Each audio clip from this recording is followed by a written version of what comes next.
Magandang araw po. Ngayong araw, susundan natin ang makasaysayang muling mga araw ni Dr. Jose Rizal mula sa loob ng walled city ng Intramuros sa kanyang pagpapakulong sa Fort Santiago hanggang sa Luneta Park o dating Bagong Bayan kung saan siya naging martir. Ating tuklasin hindi lamang ang mga lugar kundi ang kahalagahan nila sa kasaysayan ng Pilipinas.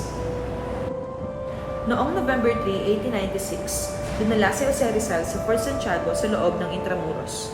Ang lugar na ito ay bahagi ng opisyal na listahan ng makasaysayang pook ng Intramuros at ngayon ay isang museo na nagpapaalala sa ating ng panahon ng kolonyal na Espanya.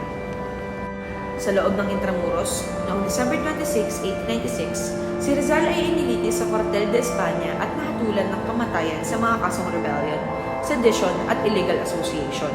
Ang Intramuros ngayon ay may sariling pamahalaang pangmakasaysayan na nagsusulong ng konserbasyon at edukasyon sa mga pook tulad nito. Umaga ng December 30, 1896, lumakad si Rizal mula Fort Santiago palabas ng Intramuros sa pamamagitan ng Postigo. Ang huling pito ang kanyang dinaanan bago tumungo sa Bagong Bayan.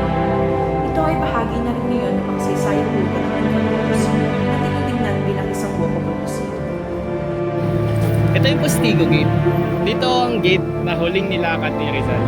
Grabe no, parang medyo mabigat yung feeling knowing na dito naglakad yung huling bayani natin. Mula sa Intramuros, ang huling lakad ni Rizal ay papuntang Bagong Bayan. Ngayon, ikilala natin bilang isang Rizal Park o Luneta Park. Ang lugar na ito ay naging saksi sa katapos ng isang taon.